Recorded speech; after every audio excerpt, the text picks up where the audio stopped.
पूरे देश भर में हुए आम चुनाव को लेकर मतदान खत्म हो गया है। अब नई सरकार बनाने के लिए 4 जून का नतीजों का इंतजार है। इसके पहले कल शाम को जारी किए गए एग्जिट पोल ने फिर भी भाजपा सरकार बनाने की रिपोर्ट जारी की है और यूपी की सभी 80 लोकसभा सीटों के लिए भी रिपोर्ट जारी की गई है। रिपब्लिक के द्वारा जारी किए गए आंकड़ों में यूपी की एनडीए को तकरीबन 69 सीटें मिलती हुई दिखाई दे रही हैं। वहीं इंडिया अलायंस को 11 सीटें मिलती दिखाई दे रही हैं। उत्तर प्रदेश में साल 2019 में लोकसभा चुनाव में बीजेपी की सबसे बड़ी पार्टी बनकर उभरी थी। 2019 लोकसभा चुनाव में उत्तर प्रदेश में एनडीए गठबंधन को 64 सीटें मिली थी, जबकि सपा बसपा गठबंधन को 15 सीटें मिली थी, जबकि कांग्रेस पार्टी महज 1 सीट ही हासिल कर पाई थी। हालांकि बाद में रामपुर आजमगढ़ लोकसभा उपचुनाव में भाजपा ने बाजी मारकर जीत का आंकड़ा 66 कर लिया था। इस बार सपा ने कांग्रेस पार्टी से गठबंधन किया है, जबकि बसपा यूपी की सभी सीटों पर अकेले चुनाव लड़ी।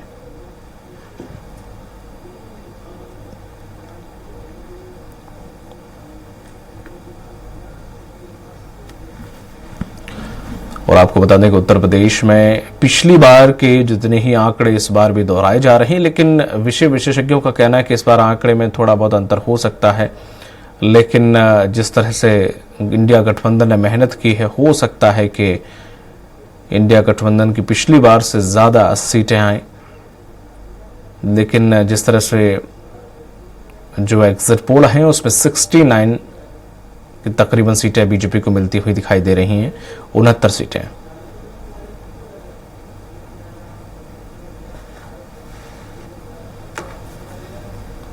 यूपी में इस बार बड़ा दिलचस्प मुकाबला देखने को मिला था। इंडिया गठबंधन वर्सेस एनडीए। अब देखना होगा 4 जून को कि आखिर एग्जिट पोल के जो नतीजे आए हैं सामने वो कितने सटीक बैठते हैं।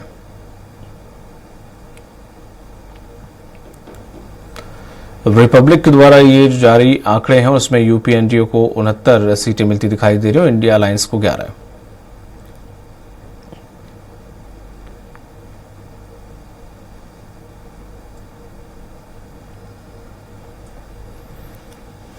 और जो आंकड़े सामने आए हैं उससे बीजेपी की सरकार पूरे देश में बनती नजर आ रही है। लगातार जितने भी एग्जिट पोल आए हैं, हालांकि कांग्रेस इन एग्जिट पोल को स्वीकार नहीं रही है।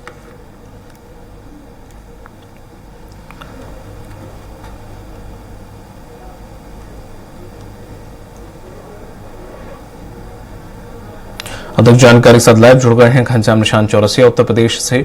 घनश्याम, जिस तरह से देखें 2019 के नतीजों से भी थोड़ा सा 2-4 सीटें ऊपर आ रही हैं।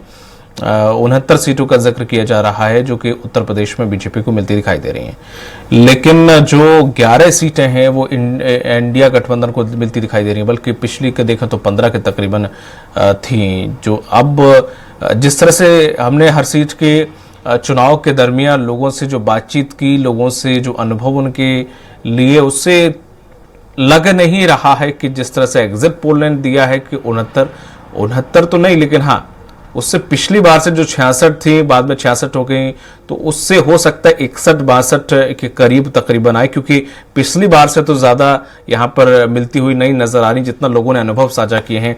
आप भी मैदान में रहे हैं, लोगों के जो मुद्दे थे वो आपने जाने, लोगों के मन को खोदने की कोशिश की, तो उसमें काफी कुछ निकल कर आया था।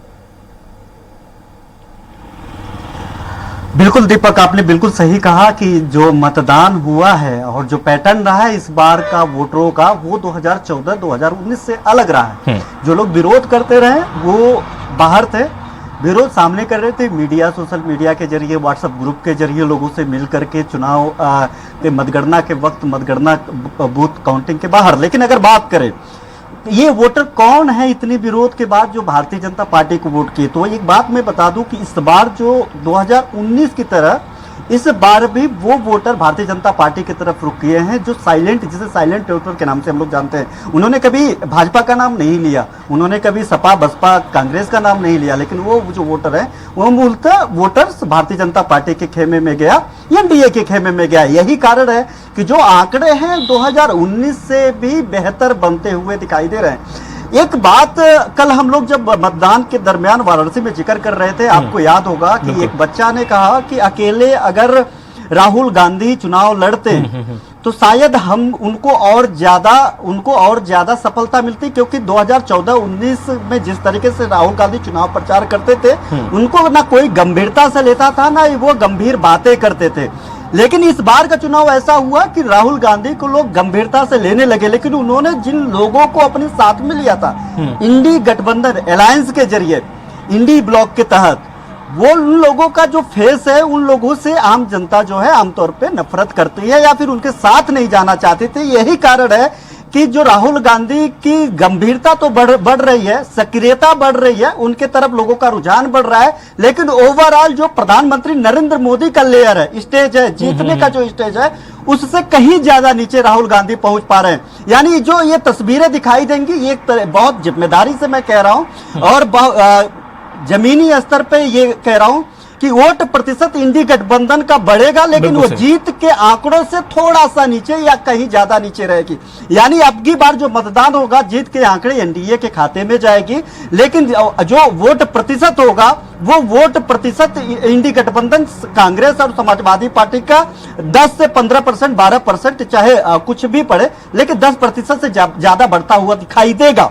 इसके इतर अगर बात करें 2019 की दीपक, तो 64 सीटें भारतीय जनता पार्टी एनडीए के पास आई थी, जिसमें से 62 सीटें भारतीय जनता पार्टी, 2 सीटें जो है अपना दल के पास, और अब जो है आरएलडी भी इनके तरफ आ गई। तो पश्चिम में कई किसान आंदोलन के चलते भारतीय जनता पार्टी सत्ता में थी, वहां पे डैमेज कंट्रोल करके अब की बार जो अगर देखा जाए तो 64-65 सीटों से लेकर के 71-72 सीटों तक एनडीए कुल मिला के भारतीय जनता पार्टी प्लस यानी एनडीए के पास आने की संभावना इसलिए जताई जा रही है कि अगर देखिए समाजवादी पार्टी सबसे बड़ा दल है विपक्षी दल में उत्तर प्रदेश में, इनका जो नेता है यानी अखिलेश यादव, सबसे ज्यादा उन्होंने कैंपेनिंग कहां किया, सबसे ज्यादा उन्होंने डेरा कहां डाला, जीत के लिए सबसे ज्यादा ललायत कहां रहे, वो अपने गढ़ में। बिल्कुल सही। अगर आपको पूरा प्रदेश लड़ना है, पूरा प्रदेश जीतना है, तो आप अपने गढ़ से निकलिए ना, अन्य जगहों पे जहां पे आपको लगता है कि जीत का मार्जिन थोड़ा कम था, वहां पे जाइए, वहां पे बैटिंग करिए, वहां पे भारतीय जनता पार्टी को घेरिए, सत्ताधारी दल को घेरिए। आपके पास घेरने के लिए तो पूरा उत्तर प्रदेश, पूरा देश बचा हुआ था, लेकिन इन्होंने कैंपेनिंग उन सीटों पे की जहां पे अपनी वर्चस्व की लड़ाई होती है, जहां पे अपनी बिसात को बचाने की लड़ाई थी। यही कारण है कि जो 5-7 सीटें इंडी समाजवादी पार्टी और ओवरऑल अगर 11 से 15 सीटें, कई जगह पे 18 सीटें, लेकिन अगर देखा जाए तो 7 से 15 सीटों के बीच में इंडी गठबंधन के बारे में कयास लगाए जा रहे हैं। वो सीटें हैं जिन सीटों पे इनका वर्चस्व रहा है।